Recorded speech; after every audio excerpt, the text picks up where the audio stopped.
What is buffer time? What is buffer time? Is what buffer time? Hello again there, buffer timers. It's a Monday. It's 8 p.m. Eastern. Do you know where your younglings are? Today, we're going to kick off something we haven't done before for an entire month. We're going to compare Star Trek to other sci-fi properties. Today, we're going to go with the Star franchises. So, before we get into them, let's introduce each other. I'm Dustin from Best of Trek, Worst of Trek. I'm Ren from Ren Rants. I am Scott from Opinions No One Cares About. I'm Robbie Sherman from Conversations with Robbie Sherman. I'm Josh from Windgrace Project. All right. So, got some absolutely terrible but not wholly unexpected news. Today, just a couple of hours ago, Darth Vader himself, James Earl Jones, dead at 93. This is dedicated to him. May the Force be with you, bud. At least he lived long and prospered. That is for sure. Mm-hmm. Oh, man. Probably longer than I'm going to live, let me tell you. I wonder if he's done more voiceovers than like anybody but maybe Don LaFontaine or something. It's got to be up there. So, as far as just a little bit of Star Trek news before we get into the other pieces, the succession to the Eagle Moss figures is finally coming here before the end of the year. From, was it Frame? Fan Home. What? These, we're going to get some new model ships. Oh. Ooh. Pretty. Starting in the next couple of months. Oh, those are lovely. It's the Titan. Oh, yeah, good. It's still the A. Still the Titan A. Don't you swap those stickers. Yeah, I don't remember the exact release order, but they've got quite a lot planned. Should be interesting. The only other news I think we had is that McMahon released a little clip from the next season of Lower Decks. That was fun to watch. Sure. Yeah, that was really fun. When is that coming? October something? October 24th. 24th. Yes. Just in time for Halloween. October's already my favorite, and now I'm just like doubly excited for October. Spooky season. Yeah, the second episode should be premiering on Halloween. Ooh. Ooh, I wonder if it'll be like a Halloween episode, a la The Haunting of Deck 12. Oh, yeah, that could be really fun. Oh, man, I forgot. It's not airing on TV. It comes out at like midnight. I'm like, maybe it'll be on while trick-or-treaters are out, so I can at the door. But I guess they can do that anyway. How hard were you planning on committing to that? Were you going to like keep replaying the episode for like 4 hours? Normally I buy lots of candy and get like 2 people. So. Oh, okay. I was really excited because I live in a neighborhood with a middle school like 2 blocks from me. I see children walking to school, so I assumed I would have many trick-or-treaters, and I did not. Mm-hmm. I live across from the school, and I had like 2 kids. Oh, wow. Hi, Yeah, Norman. since we moved to where we are now, we put out stuff every single year for the last like 6 years. Haven't had a single trick-or-treater. Kids are missing out playing on their tablets and whatnot. And going to trunk or treats, which just is not the same experience. I feel like they're being cheated. Oh, mine made her own costume, sewing machine and everything. Ooh. Cute. And other pieces. Okay, so let's dig into the Star Wars. What makes Star Wars worth watching as a franchise as a whole? I think it's also kind of got a similar hopefulness to Star Trek, even if it's not always expressed in terms of the systemic power situation. We love a rebel force. I think Star Wars is kind of like high-minded looking sci-fi, but it isn't really high-minded in the way it puts its characterizations together. And I think a lot of what makes it worthwhile is like the serialization it tries to do with itself. Like it's really good at updating serial tropes and kind of bringing, these dramatic space operas into a more modern, better looking context with effects that like actually do hold up, on a certain level. We probably need to think of Star Wars as the first modern like sci-fi blockbuster, in the history of cinema.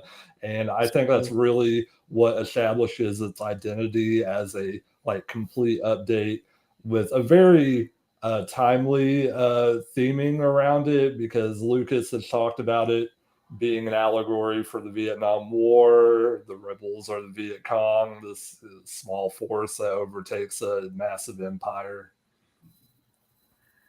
It's got a great grand scale, but it also tells, I don't want to say simple stories, but they're not the most,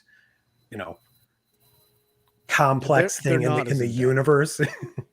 And I also really like the way it kind of incorporates different sorts of levels of technology all just cobbled together. You've got ships that are just, kind of working. Then you've got some really pretty sleek things in there. It's all sort of a disparate group of things all working together. In this original trilogy, they blow up the bad guy's weapon by shooting into a hole. Yes, they do. Just like real life.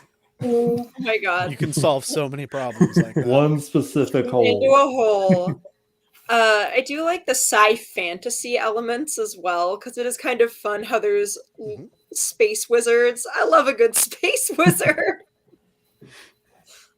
That's what's kind of flexible about Star Wars, right? The Jedi are kind of a pseudo scientific organization, but they're also like a pseudo cult, and they are affiliated with the government as an army of sorts, even if they never want to admit that. And then when they're taken out, they're still like they're still connected to this like pseudo scientific thing called the Force, which is like Eastern philosophy stuff kind of funneled into a new layer.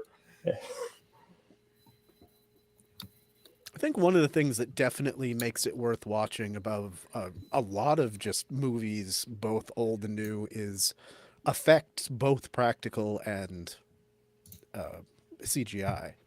Star Wars, though, has done a really good job with their effects.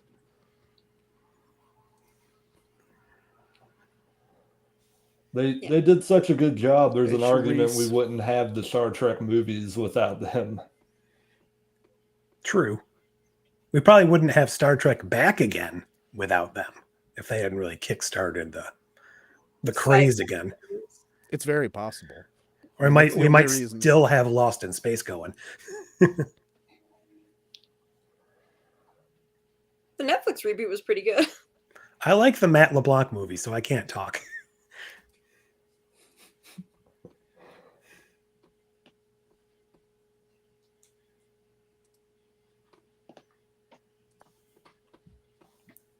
So, what is the biggest similarity between Star Wars and Star Trek?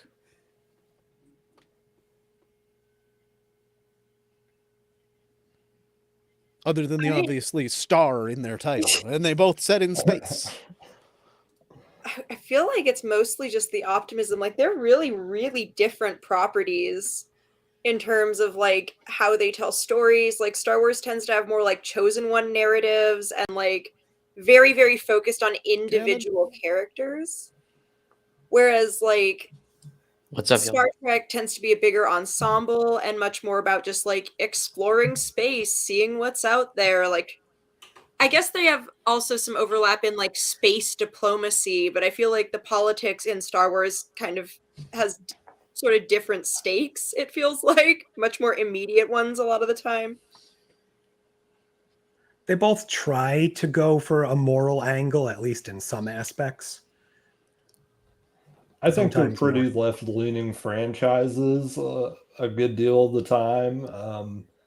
They probably suffer from some of the same things that older genre projects that are left leaning suffer from, such as exoticism and Orientalism and things like that. But I would also, I would say that those elements have been so obscured in Star Wars a lot of the time that it doesn't ever come out as bad unless we're getting up into like the Phantom Menace. I watched a few videos about like the problems with stereotypes in Star Wars, which is probably going to be another part of our conversation later on. That's Which a good isn't to observation. say it isn't to say that Star Trek doesn't have its own identity It does. issues on that level. As to Charisse from the Sci-Fi Savage, we can totally have both. I like that we have both. They're two very different types of storytelling. Yes, both of these franchises have taken up too much of my life. Exactly. It's always funny when people like act like you have to have one or the other when they're really not that similar, other than both being popular space things. Yeah.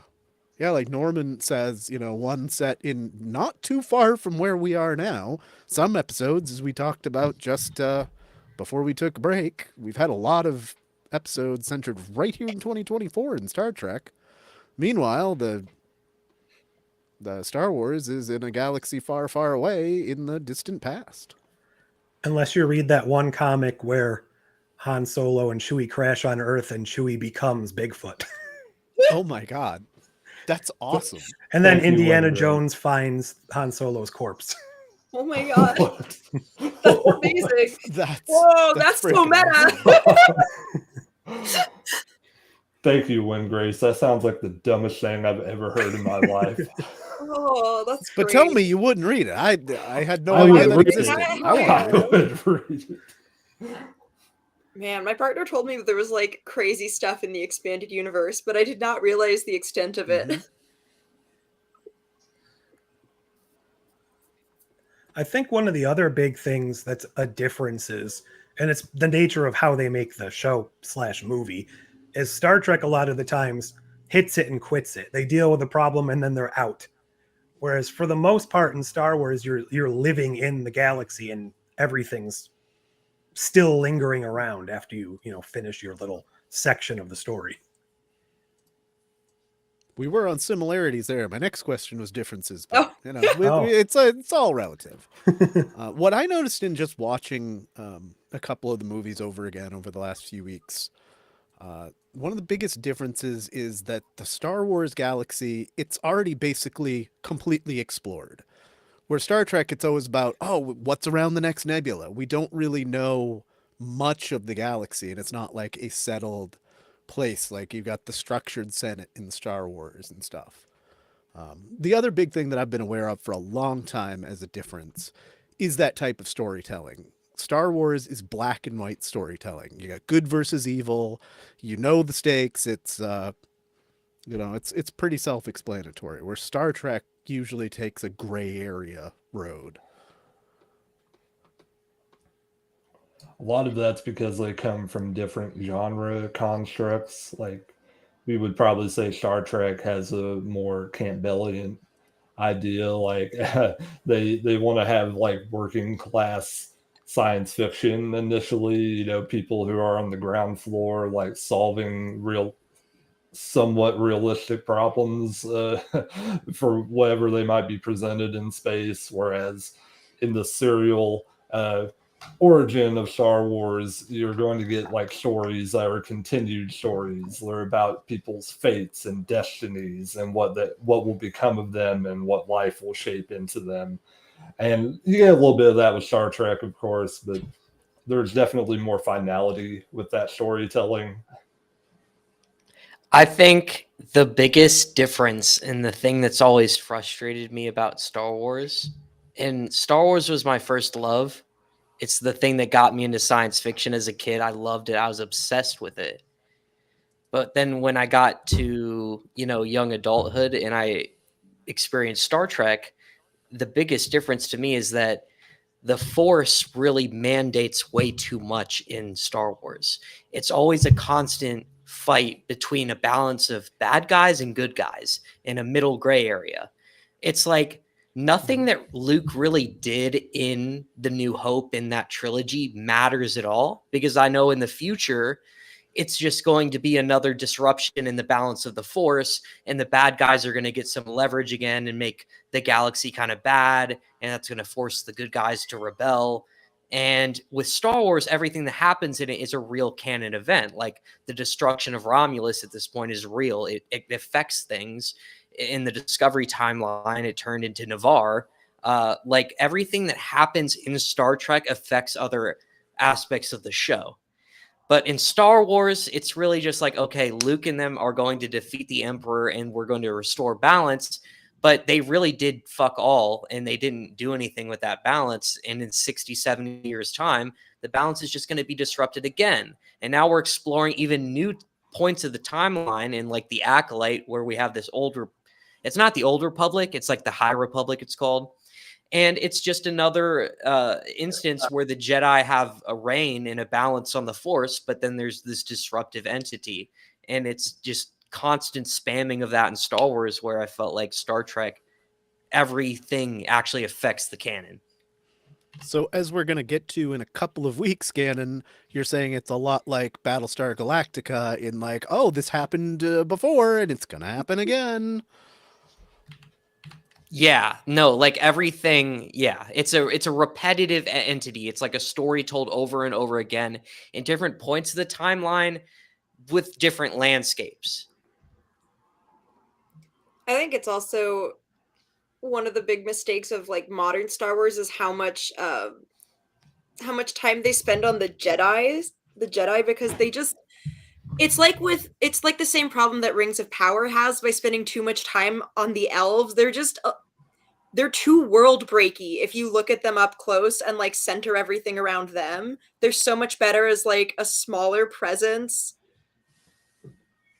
Absolutely. I mean, honestly, there's so many opportunities to write really good characters that aren't the Jedi. I think the word, like, there was a lot of scrutiny about the Acolyte, and I'll criticize it too for some goofy things that it did. Like, why did you have this really badass villain who was able to, like, kill a bunch of really strong foes? Spoiler free, hopefully, what I just said. But this really strong villain, the way that you take him off screen is you get him flown away by moths.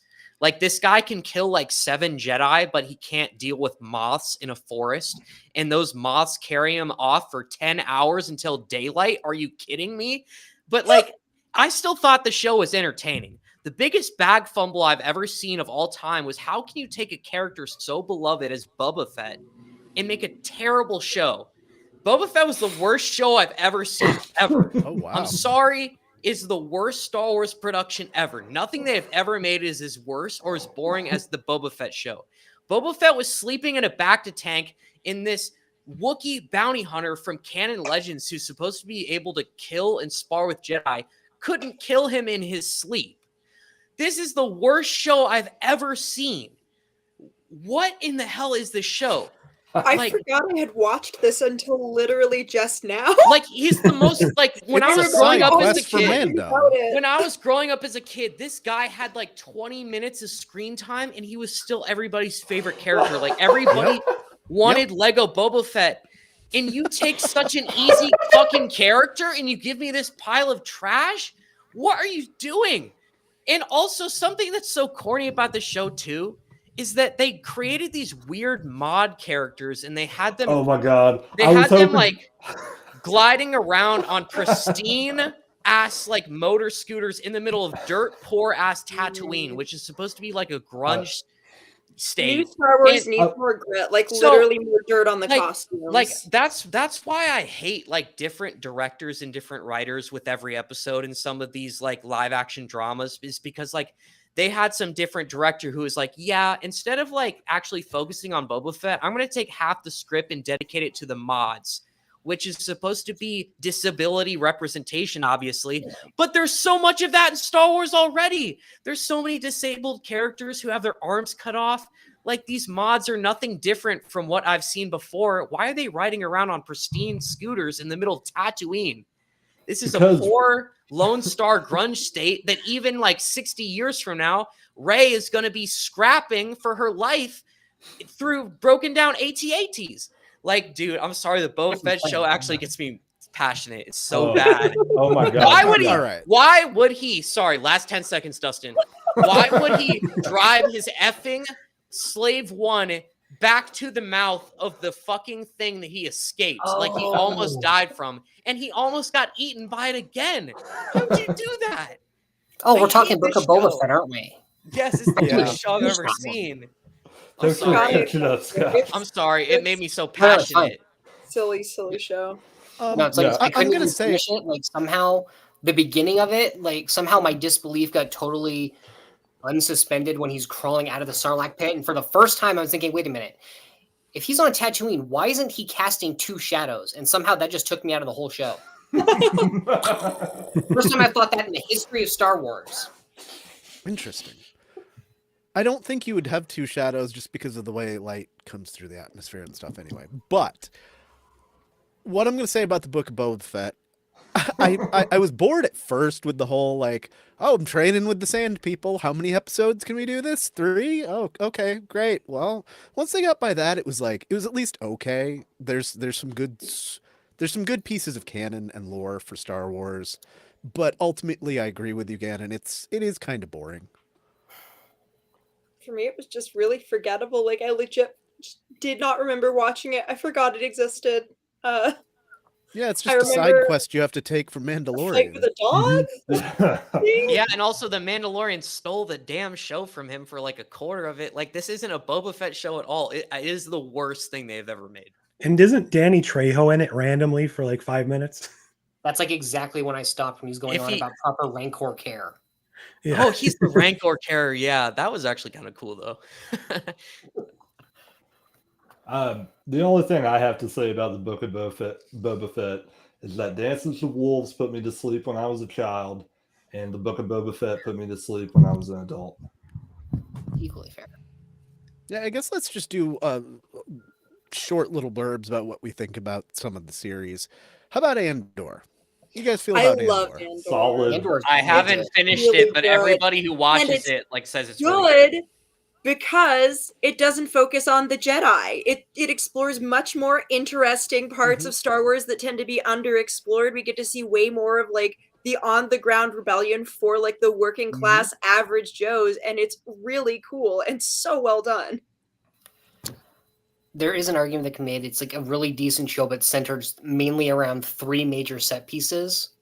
There's the heist, and then the prison break, which has nothing to do with the heist, oddly enough, and then the funeral. And those are some really great sets. And honestly, when I think about the show, I think about that and all that other stuff with Mon Mothma I kind of leave behind. All the Andor baby stuff was really boring for me. I get what they were doing there, trying to build character. It's respectable. It's not like offensive. But I just felt they could have like cut that out, and then maybe we would have had a slimmer show that would have gone by quicker a little bit. I don't know. That's kind of my problem with it. Like, I like it. It's good canon and good lore, but it takes too long to get to any kind of point. I don't know if there is a season 2, but I only saw season 1, and it was too slow for me. It's too slow for me, personally. I don't. That's one of the biggest issues I think with not just Star Wars but modern TV is they can't get the episode length correct. They either draw it out for an extra 3, or they make it so short it's not even worth doing. It's they need to get a set rhythm in there that they can't seem to do. Yeah, but then they'd have to spend money in development. You know how terrible that is for studio executives. Yeah. Just chopping off their arm, Windgrace. Yeah, I don't know. I liked watching this guy get radicalized. I thought it was good. Yeah, I think that's the best thing for me because it really is just like leftist politics, the Star Wars property. Yeah, there's more we could say about that, but honestly, we probably just need to move on. I mean, one of us hasn't even finished it yet, so that wouldn't be fair to them. Oh, that's fair. All right, so Mandalorian. I've seen the first 3 seasons. I liked it a watched the lot. I first think it's the two. best Star Wars on TV thing they've ever done or probably ever will do. But like Pedro Pascal is also my man crush, and that dude, he's been in like everything that I've ever loved, and he is just he's an amazing. He's a treasure. That's fair. How do you think they're going to handle this movie spinoff? I hate the name of it. I hope they that's change right. that, but What? the Mandalorian, Mandalorian and Grogu. Grogu. I don't think that's a good title. Oh, I don't like that. Can tell Disney's involved. Yeah. I liked the first 2 seasons. I need to finish the 3rd season. I think As it you- fell off a little for me. It kind of slowed down in season 3, but I need to give it a chance because I really liked the first 2. I It feel does like they have- forced him back. They forced Grogu back into the show after his natural Yeah. getting him out of there. I do feel like the more it goes on, the more trouble it has creating actual stakes that you should be involved in, and that pushes this character into things that go against his nature. But overall, I mean, I don't. Even then, it's always entertaining. Like I would say, it's the most entertaining of all the live action Star Wars properties. In general, I think the stakes are actually what make it great because it's not always like galaxy ending stuff. It's just, day-to-day things, and it's episodic, which is True. really Mhm. weird for Star Wars. Yeah. You can watch just Even though one each episode of in the some movies cases. is an episode.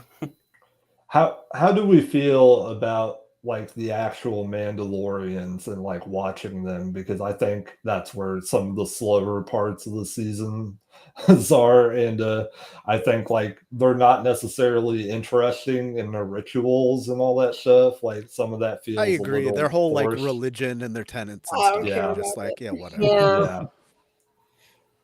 But I mean, it was worth it, like that one episode, to watch Mando go through everything he had to go through to get like a full suit of Beskar armor.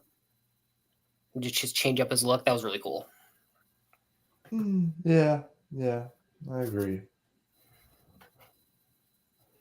So I did not see the Obi-Wan miniseries. Anybody didn't. here did? What do you guys think? Okay, I saw it, and honestly, I think it's one of the most egregious of the live action like ones. Like, I just think it's such a mess, and they didn't even need to do it. Like, it's such a fan pleasing thing, and it just felt rank to me the whole time.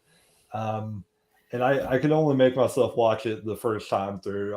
Even for this, I was like, I'm not going to watch that again. That thing's insulting. Like, It was nice to see Yeah. Anakin and his little, or what's his name, Hayden Christensen, get a little bit more to Wow. That's saying a lot. 'Cause Yeah. Good God. he's But not the bad. thing is, Okay, You know, go I ahead, used Scott, to- when- please. when- realize he was only there to justify this like one line in Yes. what was it? A New Hope. Or Well, the no, whole thing was like this No. weird Empire? ancillary side quest. Yeah. it was Empire, right? When Ghost Obi-Wan's talking to Luke, he's like, what I said is true from a certain point of view. And somebody's like, oh, well, we got to bring Vader back to justify that line. Yeah, like they do a lot of writing like that where they just kind of put the characters into very thin situations, and the motivations are never clear for it. It's very short as a series. When we do get the early Vader like standoff with him, it's very anticlimactic. I really thought this thing was a stinker the one time I went through it, and I think it's probably a good argument against how do I put this, the stability of the Skywalker legend, because this amounts to basically a side quest in the Skywalker legacy. So why doesn't it feel like it has importance, because it's just over. Like it just gets over, and then you go into the regular canon, like it doesn't have any meaning for doing that. And it had a weird tone. Like some things were super serious, and then there's a scene where Obi-Wan and young Leia are doing like the two people in a trench coat trying to sneak through a group of baddies. The And it way worked. they pander to the child, the whole series, is insulting for children and adults alike. Because children understand what adults are capable of. And if they're into Star Wars, they understand what the hell like big, mean-spirited dudes in Star Wars with phaser rifles are capable of. Like they know what can happen, and to have it to where the girl is always capable of getting away from the bad guys under very contrived circumstances, it really underplays the drama of what's supposed to be happening. Well, and we You know mentioned- there wasn't much drama for the main characters because we know where they start in Star Yes. Wars. So Yeah. Exactly. You were talking about the motivations, Robbie. I don't know exactly what it was, but it seems like something like we've already had the original trilogy. We had the prequel trilogy that got everybody into their starting points for that. But we're going to throw in a series here and try to make that make sense without screwing everything up too much. Escape scene Yeah. blocked badly. Hadn't even thought about the blocking. Yeah, I think that's a big part of it too, is that just all the fight scenes feel really stiff and closed in, like they feel like really small sets whenever you're watching them. I think it was all the volume, wasn't it? So they're probably just in a tiny little area. Yeah, maybe. Yeah, like we know what these characters can do, and none of the sets and none of the staging for this felt like classic Star Wars. When I was watching it, it felt like an imitation of it on a smaller budget. And this is supposed to be a huge series with big stars. Oh, Gannon, how do you feel about that thing? Did you go through it? Did somebody just talk to me? Sorry. Yes. Did you go through the Obi-Wan miniseries? No, I just got back to my desk because I specifically left because I didn't want to be spoiled on. I haven't seen it. Oh, okay. Oh, okay. I just got back, so that's my bad. Have you- But I saw all right. Ahsoka, and Ahsoka was Okay. kind of gas. That was my next question. Ahsoka, let's do that. I thought it was okay. I didn't finish this one either, and I can't tell you why. It went in one ear and out the other. It's very, very tasteful. I feel like everything about it was really amazing. The actor who played Thrawn was really good, but it just wasn't a good visual casting. Didn't look like I would like Thrawn to look, but he just did the character very well, so I'll overlook it. Ahsoka was the right balance of badass. It paid a lot of homage to the Rebels series, which I know longtime fans appreciated. And I just feel like the one race that they created, the hermit crab people, is a top 5 race of aliens they've ever designed in Star Wars.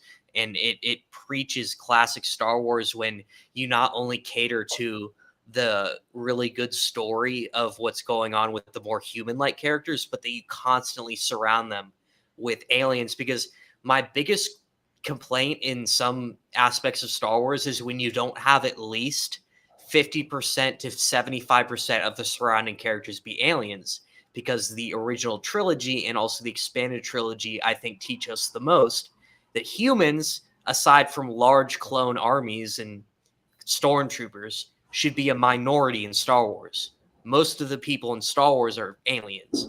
So I really appreciated the hermit crab people. Excellently designed. I put them up there with the Ewoks. I think that they're like just as well designed as the Ewoks. They're really good. I think that's definitely one of the biggest differences between Star Wars and Star Trek. Star Wars does a way better job with the variety of aliens. And As they're not opposed to a all guy like with humanoid. It's Stuff on nose, guy with stuff on forehead, guy Yep. with stuff on chin. Yeah, they're not all like forms of Jewish stereotypes. Like they have variety in their alien design. Yep, I agree. Star Trek over Star Wars, and in a highly unscientific poll, done on a whoops, not you, Ren. I put this poll up a couple weeks ago, and I mean it's on a channel called Best of Trek, Worst of Trek, so a little biased, but still, I think it's pretty clear that people overall prefer the Trek to the Wars. Hey, I don't know. I want an election recount. Let's get down to it. I think it's pretty accurate. All right then. If you say so. The most rigged election in history, folks. Anyway, do we have anything more on Ahsoka? I hadn't seen it, so I have no idea. I didn't see that one either. I Not may yet. watch it again now that you say that, all that stuff, Gannon, because when I tried to go through it, I was just not into it for whatever reason. I don't know, it just wasn't doing anything for me. I have you seen Rebels, Bobby? That's I the have- thing. I have at one point, so maybe I need to go through that too and get that back under my nails. They did a lot of great work paying real true homage to the Rebels characters, and then on top of that, what else was pretty cool is that there's a point in the show where they make reference to the old Jedi starships in the expanded trilogy, like the Phantom Menace. You know, Obi-Wan and Anakin had those rings around their small starfighters that allowed them to go to hyperspace, and they paid homage to that by having the villains use a very large convoluted version of that, which I thought was pretty cool and faithful to the series. I feel like everything about it is faithful to Star Wars, and it's a good piece of entertainment. And also Rosario Dawson is beautiful. She does a really awesome job of playing Ahsoka, and she is so committed to the role. Yeah, that's not a problem for me there at all. Like that's all good. Like that's all really good. But that's my final thoughts on the show. It's pretty good. So I know not everybody's seen this one, including me. I haven't seen a lot of the newer Star Wars stuff. The Acolyte, very I watched polarizing the way I watched understand. the first 2 episodes, and it didn't immediately grab me. I might go back to it at some point when I run out of other things to watch, but My opinion is I don't think it deserved to get canceled until the final 2 minutes when it decided to force itself way too much onto the Star Wars universe. And now I think it might be a good idea to cancel this show, because I really wanted to give it a chance because it's pretty entertaining and harmless. But then the moment that it became not harmless, when they tried to force their story onto actual really important characters and lore, I was like, this might need to be axed.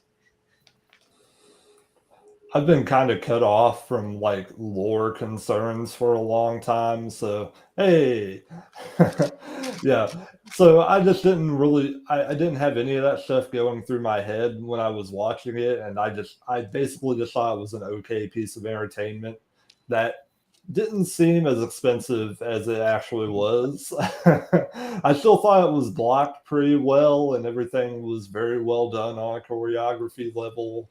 All the acting was very good, and yeah, it has very good actors giving these kind of sketchy characters a lot of personality, and yeah. In some circles, I've heard this one called LGBTQ Witches in Space. Is that accurate? okay, well that makes me want to watch it. That's not nearly as fun as it sounds. That's the least. That's the most unimportant thing I would criticize the show about. That doesn't matter. There are actual really goofy things about the show that you could criticize it for. The choreography was really good and entertaining. When they did fight in Beef, it's actually really good. It was good enough to get a second season, but then the showrunner Leslie Hayland really took it upon herself to do way too much. And in the final moments, I think. Well, here's getting back to Star Trek versus Star Wars. For you that have seen it, is it better or worse than certain seasons of Discovery or all of Discovery?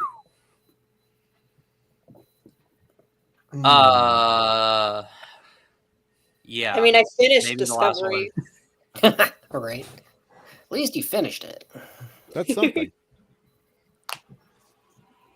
I don't know. I think I actually would prefer Discovery over this. I just don't think the story brought a lot to the Star Wars universe that we didn't already have from other things. I would rather have another season of Visions compared to another season of The Acolyte. That has real creativity going into it and actually creates a lot of unique, interesting perspectives for what Star Wars can be and what it can look like. And the Acolyte just kind of felt like mid-tier modern Star Wars. So into some more specific questions just about Star Wars itself. Is Jar Jar Binks the most annoying character in all of sci-fi history? No. Then No, who it's is? that one dude that Tucker was on the prison transport with. Is way more annoying than Jar Jar. Jar Jar actually, like, he grows on you. Okay. He Well, grows oh, on you. really? I feel like a lot of people my age really do like Jar Jar, and we were excited to see him return as Darth Jar Jar in the new Lego animated yeah. What If. Like, I honestly think that Wait, Jar did they Jar, confirm that he was evil all along? when the movie first came out, he was probably one of the most hated people in America Without or in the question. entire world. But I Excellent. think that he's grown on people, and that when you go back and watch this movie for the 20th time, you don't mind him. To be fair, I feel like There's that's so how much people more hate feel that. about the entire prequel series, because people were shitting on these movies so hard for decades until the me too a little bit, honestly, until the new trilogy came out and they're like, oh, it could be worse. No. You know, I'm gonna give probably a very controversial take here. I think even I Phantom will leave again. Menace, the first Star Wars movie, is I'll leave better again, than Dustin. almost all of the Star Trek movies. Oh, I'm so out of here. A couple of Uh, Con Phantom beats Menace? it What the fuck is wrong with you? See, I Oh my like God. the Phantom Menace, because but I don't know if I'd Trek's go that movies far. really aren't. Most of them aren't great. Are you You're serious? telling me the Insurrection is better? Can anybody tell me the Insurrection is better than this movie? I can point Then out the fewer Phantom plot holes in Menace? Insurrection. I enjoy them about the same, honestly. Insurrection isn't even that bad of a Star Wars movie compared to the other ones. Like, the worst Star Wars. Trek, What is the but- worst Star Wars movie for you, Trek. Dustin? Oh, Wait, are we talking about Wars or Trek? Trek, all of them. Sorry, all of Okay. the Trek This is movies. What is the probably- worst Trek movie for you? Oh God, probably the newest one in the JJ movies. oh, There, that was Beyond? awful. I hate that one. I Okay, think this yeah. is better Into than. Darkness more. Into Darkness is the worst one. Yeah, I This is don't. better You than know that, how too. much I hate this J.J. Abrams movies. I think he's one of the worst things to happen to Star Trek because he highly influences new Trek one in a was way pretty as good. well. I liked But, the like, 2009 one a lot.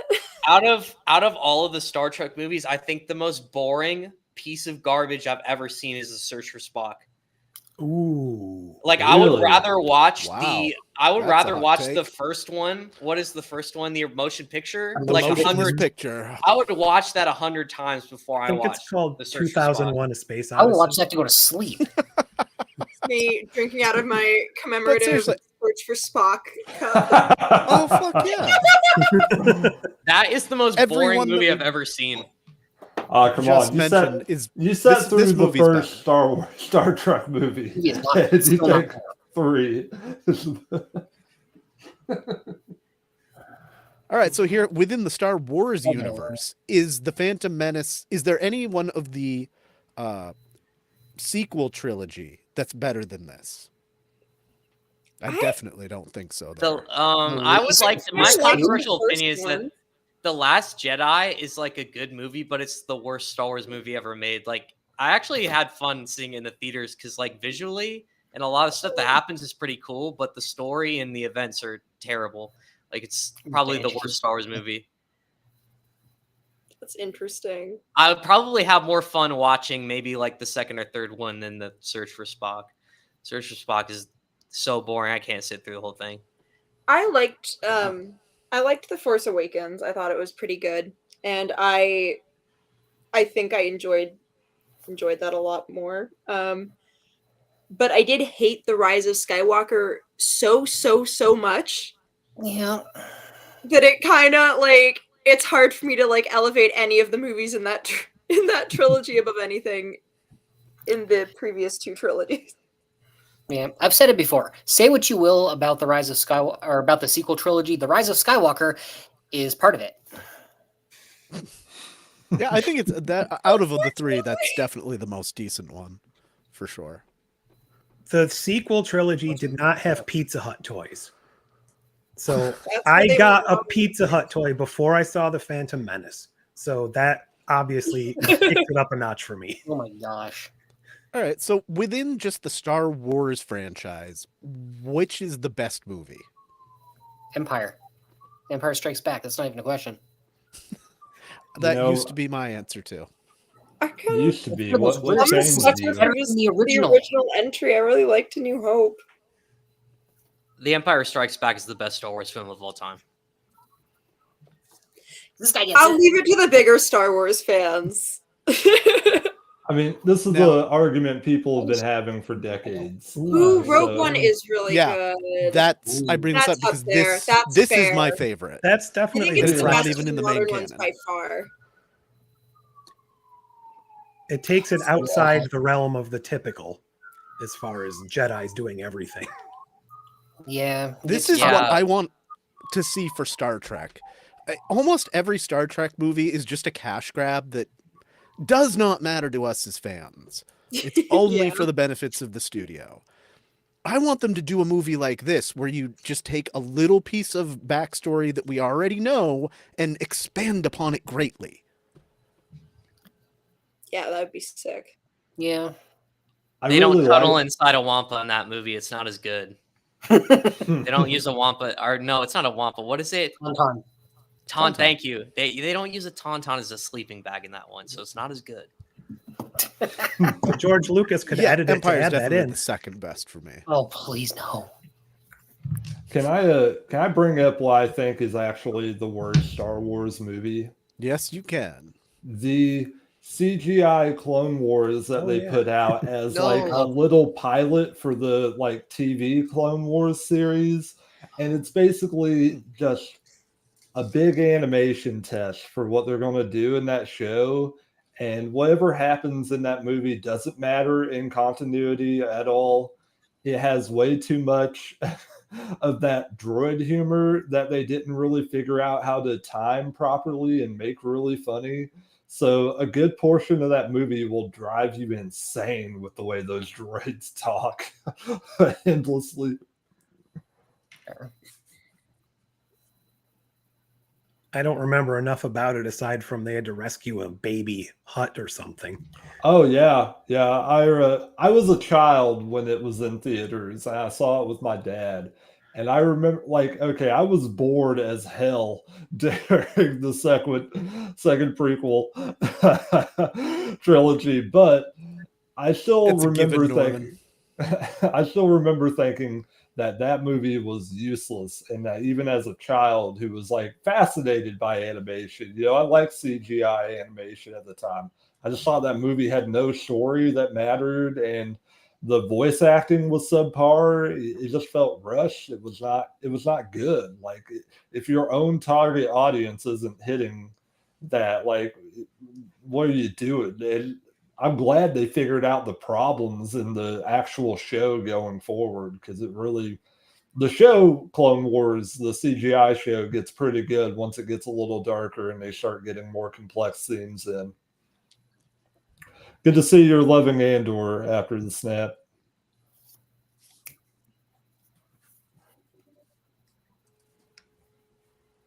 So to bring in a quote from from Phantom Menace, I fear the Republic no longer functions. I pray you bring sanity back to the Senate. Is this pretty much where we're at in the U.S. today? Who said that? Padme says it to Palpatine. She says it to the guy who dissolves the Senate. Yep. But this is before he dissolves the Senate. So it Before works he well. even becomes emperor. Before he took over the Senate. Well, things aren't Sorry, going I'll great. smash on Pulp. They're not Pulp going Walk. well. You see my video, man.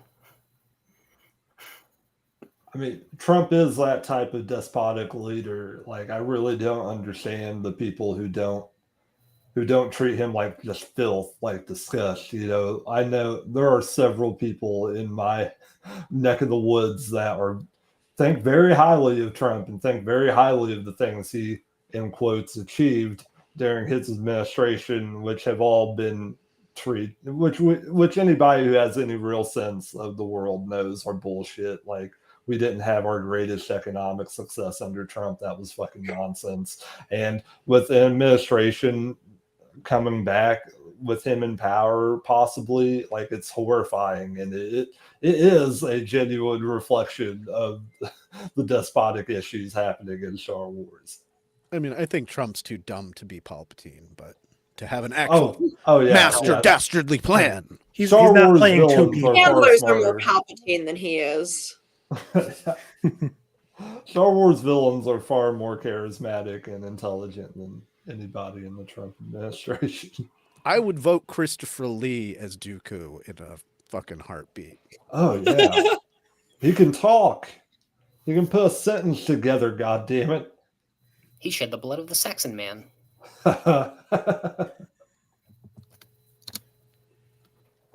So here's a question that Windgrace had.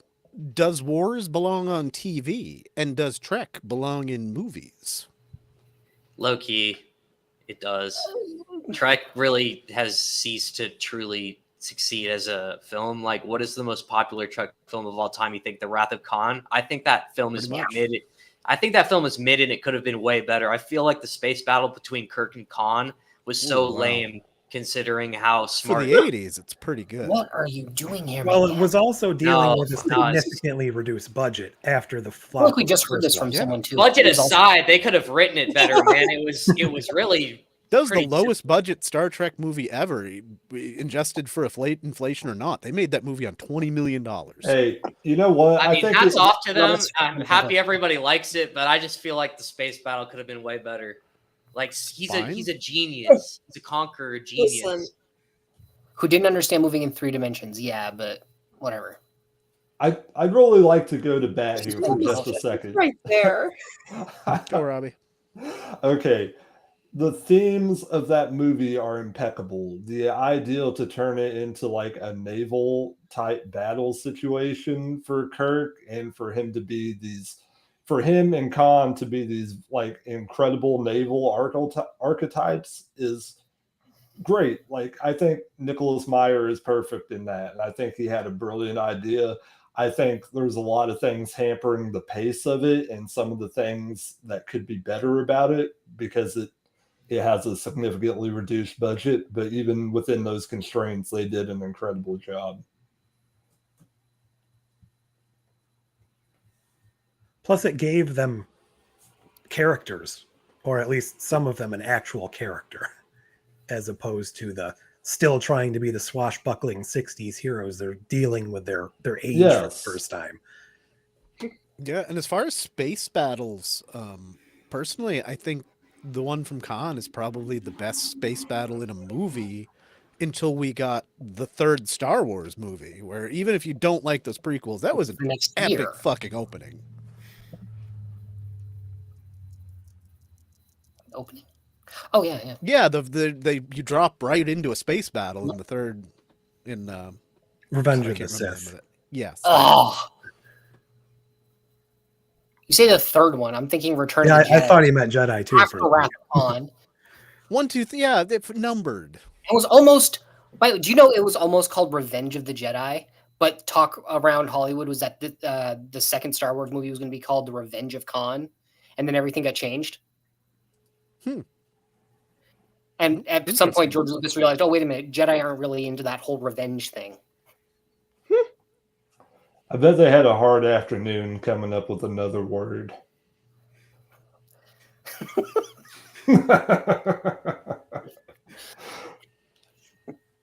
So, what is overall the worst thing about Star Wars? And then we'll talk about the best.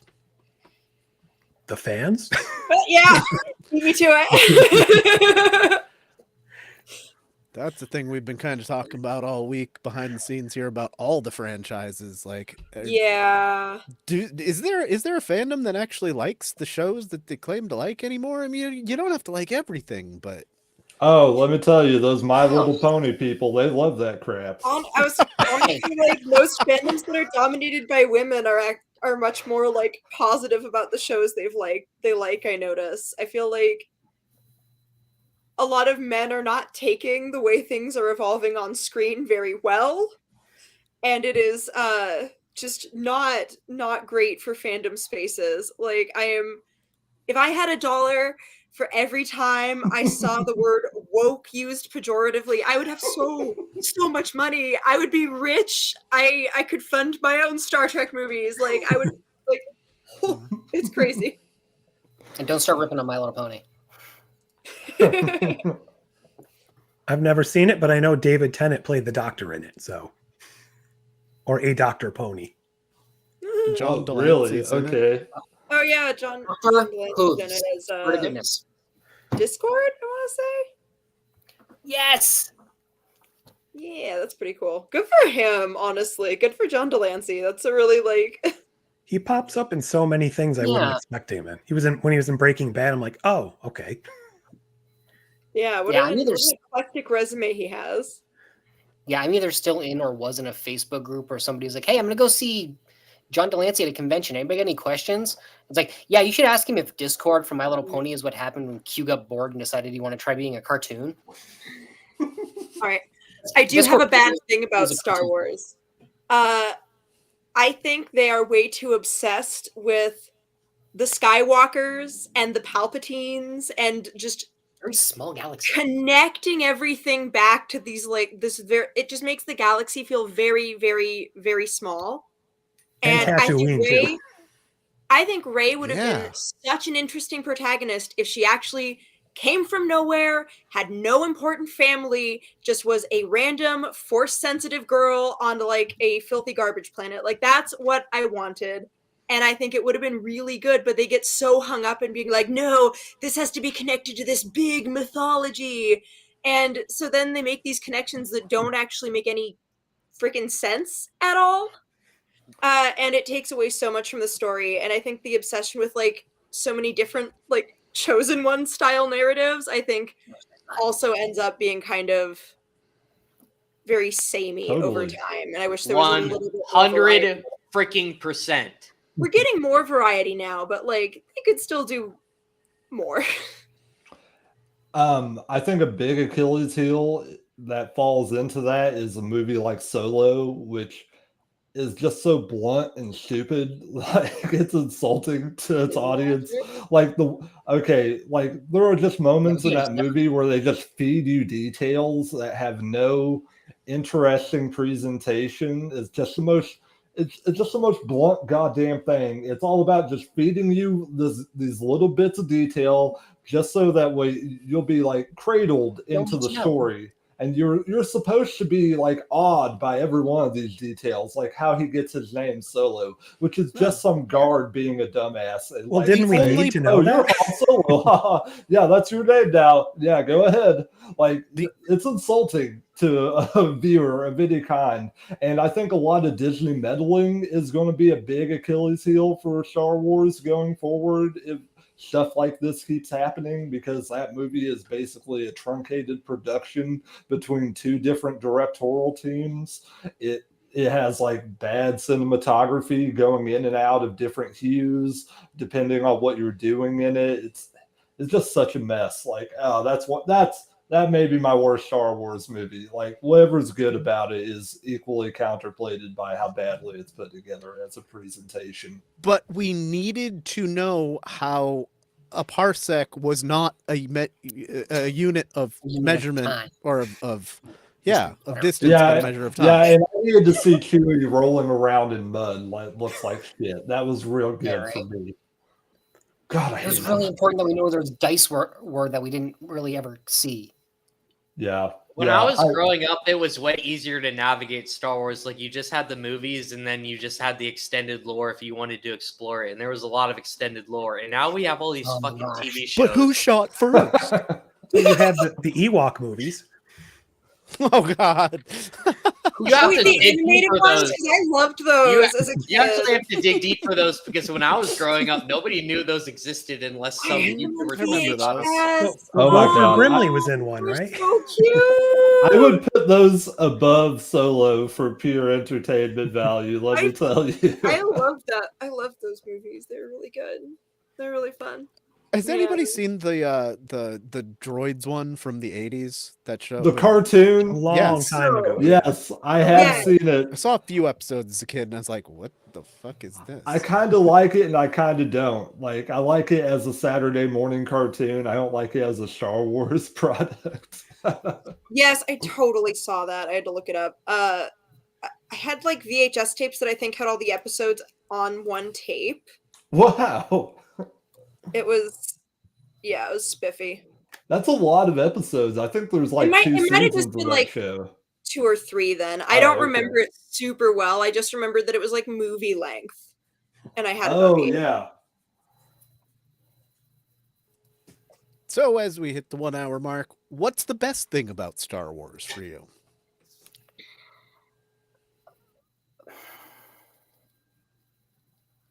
It can be a lot of fun. It's real, like, I think, like you said earlier, the special effects are amazing. It's a huge piece of cinematic history, and I think what it did for sci-fi is fantastic.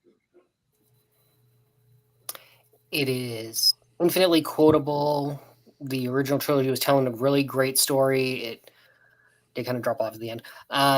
It has the ability to keep coming back and reinventing itself, much like Star Trek does. Whether it's good or bad is really a matter of opinion. But yeah, I mean, it's a decent franchise with staying power. Just the sheer feeling of the event it used to be when they released the movies, not so much with the shows, but anytime a movie came out, it was like this big cultural thing for almost anyone, even if you weren't a fan.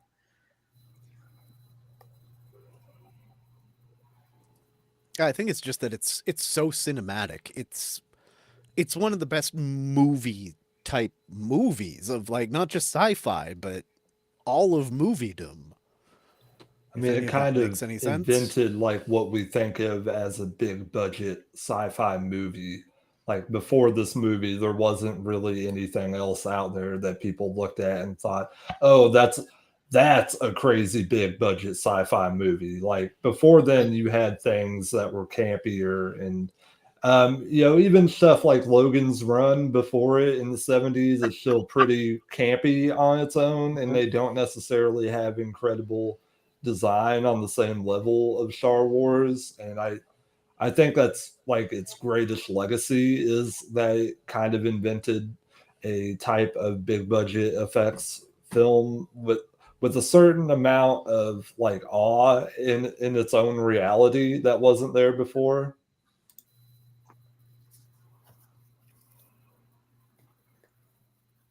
It's also hard to really gauge it now because so much that's come after is because of Star Wars.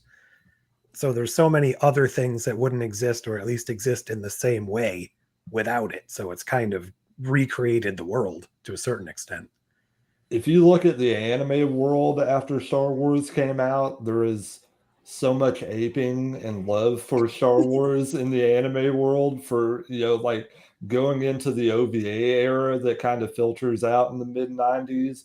There are so many big, giant sci-fi properties that are pretty much love letters to Star Wars in their scope and what they try to achieve in their adventure serial type presentations. It's really fascinating to look at Star Wars scope as a creative influence. And there'd be no Battlestar Galactica to do.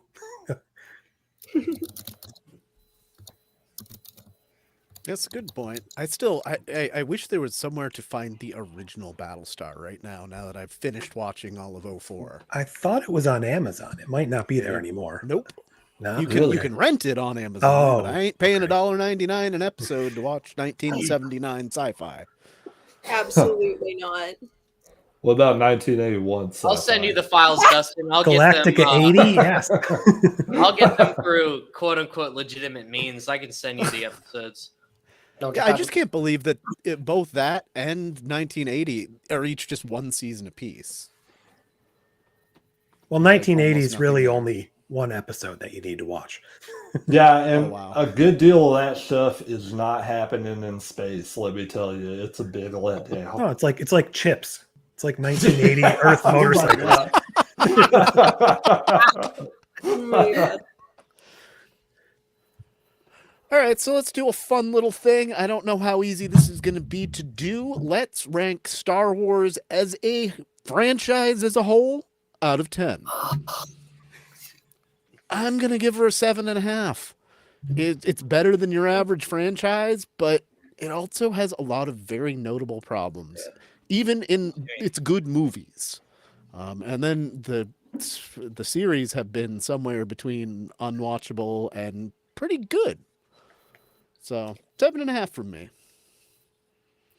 I'm a soft touch with the ratings, so I'll give it an 8 just because I really liked the first 3 movies as a kid and it was pretty like formative, and yeah, it's pretty good. It definitely does have a lot of problems though, and I think overall it does have a bit less to offer than the 900 something episodes of Star Trek we have to choose from. Like, especially comparatively, it's pretty good.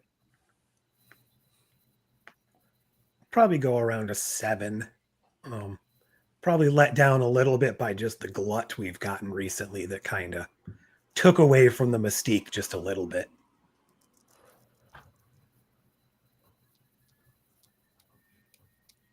I will. So here's the thing about Star Wars is that as much as I like to criticize it, its core content carries it so much. It will be an 8 eternally at minimum.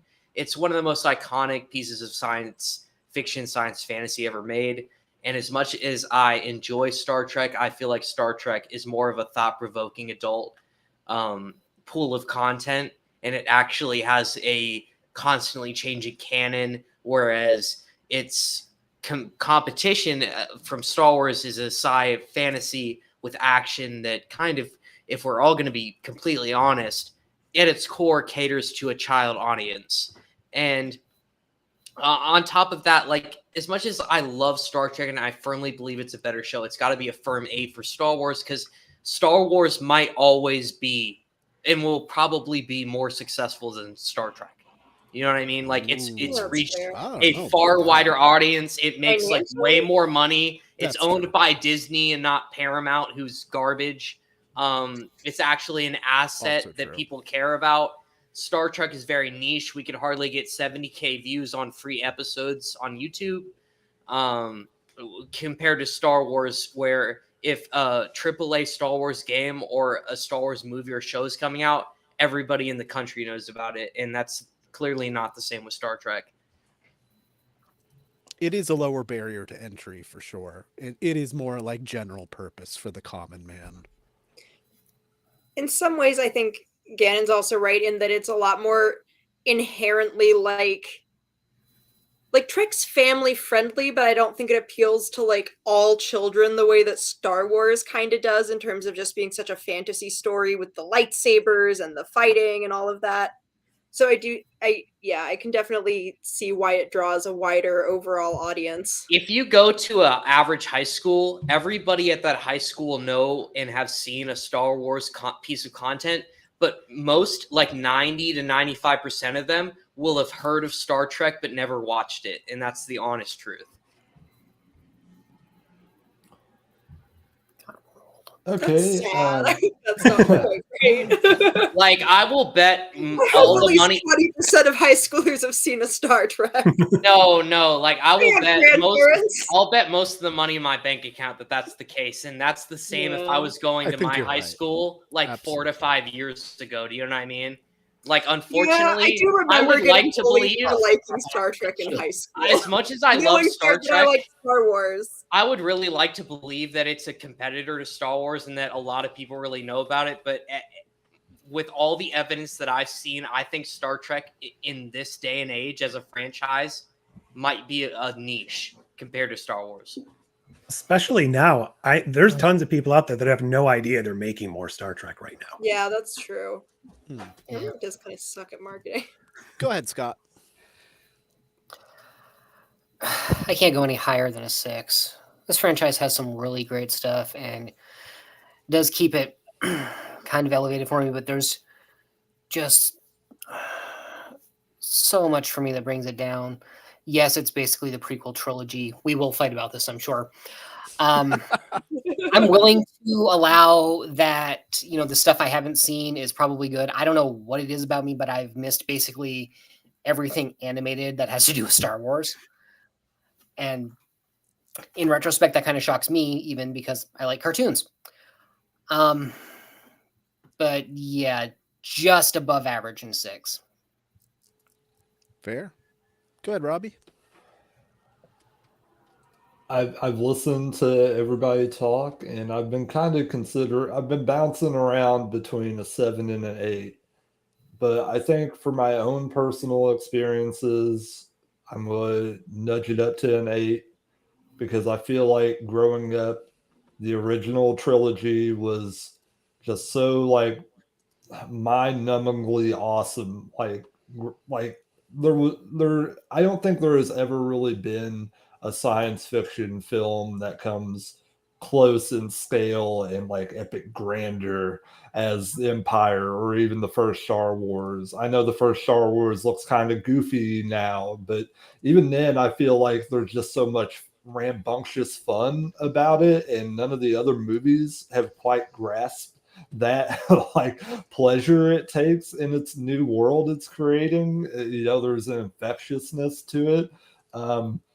I would also say like the pre-Disney stuff was pretty incredible for me at times. I used to read a lot of the books. I know that maybe those don't factor into our conversation today as well because not all of us can get a hold of those. I certainly haven't been able to get a hold of them for a long time, but a lot of the Jedi lore from back in the day, a lot of the Mandalorian stuff was really cool. All the zombie night stuff, that's all incredible stuff. The comics they've been putting out the past few years are really incredible and have great art, and I can't deny how much I've been enjoying reading those, even if I'm not terribly invested in the movie franchises they got going. Um, I'd say about half of the Disney Star Wars TV output is like genuinely good on the live action side, but almost all the animated series, they either succeed as good Star Wars or they succeed as pretty decent kids fare. And when they can actually breach like adult subjects, they're pretty good and they have interesting, complex lessons to teach here and there. So yeah, I think the 8 has been earned along with all these other points about its popularity and how it reaches across so many audiences. There's probably a portion of leftist people out there that were inspired by Star Wars in whatever sense of societal rebellion they have, whatever sense of moral relativity they have. Fair.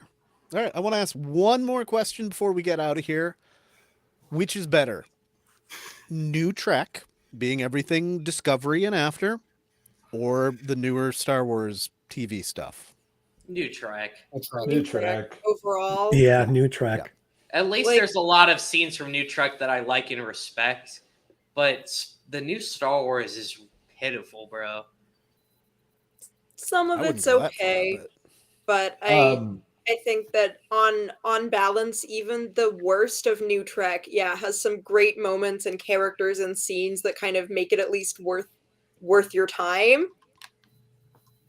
I definitely feel more invested in characters like Raffi or something than I do in anybody except maybe the Mandalorian. Yeah. I mean, you have infinite more opportunity to get great writers. Like this, the sets and the visuals have always been on point with Disney, but the substance is not there at all. I actually think Disney has a problem with the visuals because, like, so much of what made Star Wars cool was how, like, thrown together and, like, ramshackle everything the Rebels had felt like their uniforms and stuff were kind of worn, like, everything had this, like, worn in, like, gritty quality. And I feel like the costumes are fine, the sets are fine, but they're just lacking that little extra bit of, like, grit and lived-inness that makes it feel believable. Like, it looks way too slick. and it doesn't fit with the rest of the universe. Whereas Trek has always had that kind of like polished look because it's a post-scarcity era and everything's shiny and new. Whereas like previously you had a great contrast visually between like the rebels and between the Empire in terms of like who has the resources. And so I feel like Trek is just a lot more cohesive visually, even with the newer stuff, even with the anachronisms that they do when they like reinvent the 60s Trek, it still fits overall with Star Trek a lot better. I think Lower Decks is also a much more exploratory show in a way than any of the new Star Wars cartoons and stuff. Like I feel like it has a way of creating an edge about it that's also tied into the older properties in a way that's healthy and very fun. I don't ever like I've watched Rebels, but it doesn't stick with me because I just feel like there's something to it that just doesn't have I enough couldn't get charisma into or it. something. Yeah, I like watched the first two episodes and I just couldn't. and I think sometimes they pander too much to children with these shows. Bad Batch was a healthy, mix of kind of childlike, friendly stuff. I with tried also that show too, and serious. I couldn't. And then Oh, really? and then you compare it to like things like Prodigy in Star Trek. That's like legit good and maybe the best show we have for Star Trek right now, or at least the second best. Bad Batch was actually boring as shit. Like it might Oh, be as could boring not. as Search for Spock. That is the most drawn out, God, boring buddy. shit. What? Dude, we are gonna have to do a stream just talking about Search for Spock Oh, one of these of course. days. Bro, gloves are coming off.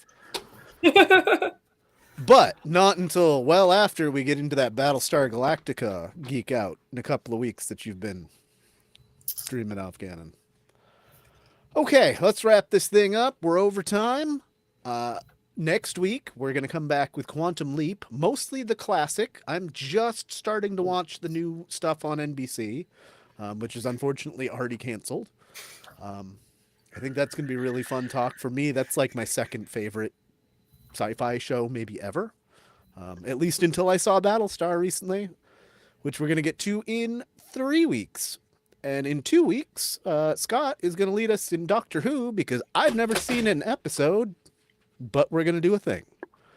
So, I'd like to thank all of you guys for showing up and talking Star Wars versus Star Trek with us, and all of you for tuning in. So, until next week, live long, and may your next